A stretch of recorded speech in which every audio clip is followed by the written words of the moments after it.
ये फ्रांस की राजधानी पेरिस का एक नर्सिंग होम है।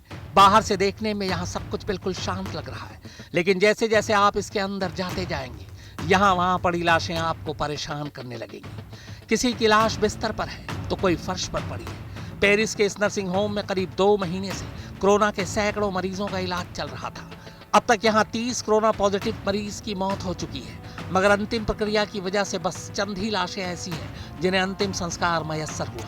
बाकी लाशें अभी भी अपने अंतिम संस्कार के इंतजार में यहाँ पड़ी हैं, क्योंकि पेरिस के कब्रिस्तान में अब जगह कम पड़ने लगी है और इन नई लाशों को दफनाने के इंतजाम में अभी वक्त लग रहा है, जिसकी वजह से यहाँ हालात ये हैं कि लाशों की बू अंदर नहीं घुसने दे रही है, मगर यहाँ के मेडिकल स्टाफ के पास लोगों की जान बचाने के लिए कोई चारा भी नहीं है।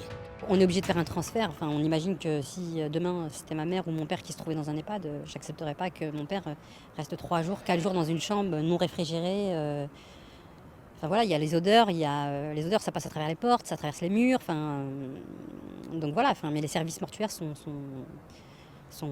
débordés. Le personnel ne veut pas forcément contaminer les chambres. Voilà. Enfin, c'est pas évident. Et puis les services compétents qui doivent venir décontaminer.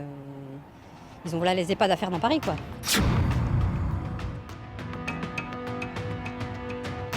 Corona से त्रस्त देशों में बाजार भले बर्बाद हो, मगर कब्रिस्तान में लोगों का आना जाना लगा हुआ है। इसके बावजूद इटली में कोरोना की आपदा में लोगों को अपनों के अंतिम संस्कार के लिए इंतजार करना पड़ रहा है।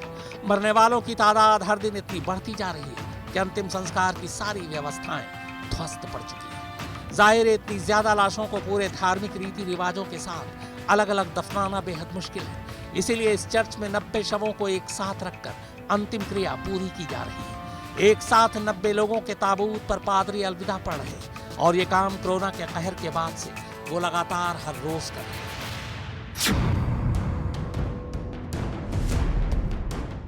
इटली के बाद स्पेन में कोरोना की वजह से बहुत बुरा हाल है। मरने वालों की तादाद यहाँ 20,000 के करीब पहुंचने को है। लिहाजा शवों से वायरस के फैलने के खतरे को देखते हुए अंतिम संस्कार की प्रक्रिया ड्राइव थ्रू के जरिए की जा रही है।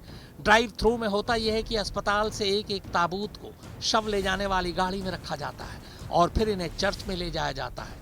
चर्च में पादरी बाहर आकर अंतिम रस्में पूरी करते हैं। इस दौरान सिर्फ 5 लोगों को ही वहां रहने की इजाजत होती है, मगर मरने वालों के आखिरी सफर में कोरोना के खौफ की वजह से 5 लोग भी नहीं जमा हो पाते। इस तस्वीर को देखिए, यहाँ इस अंतिम संस्कार के दौरान सिर्फ एक महिला रिश्तेदार ही मौजूद है।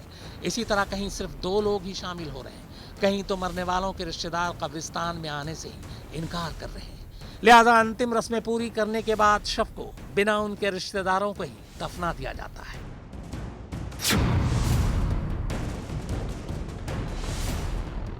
कोरोना की तबाही के बीच ईरान की सैटेलाइट तस्वीरें भी सामने आई हैं।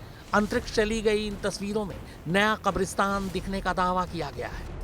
इसके मुताबिक यह कब्रिस्तान ईरान के कुम शहर का है। इसका एरिया 100 एकड़ बताया जा रहा है। इसीलिए अंदाजा लगाइए कि ईरान में मरने वालों की तादाद इस तेजी से बढ़ी है कि उन्हें लाशों को दफनाने के लिए नया कब्रिस्तान बनाना पड़ रहा है। ईरान में भी कोरोना से मरने वालों का आंकड़ा 5,000 के करीब पहुंच चुका है।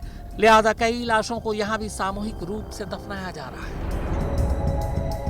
यकीनन दुनिया के इतिहास की ये सबसे बड़ी त्रासदी का दौर है। तारीख में इसे काले अक्षरों में लिखा जाएगा कि कैसे इस दौर में लोगों को मरने के बाद 2 गज जमीन भी मयस्सर नहीं हो पा रही थी। फारूक माब हैदर और मुनीश देवगन के साथ लोकेंद्र सिंह, आज तक।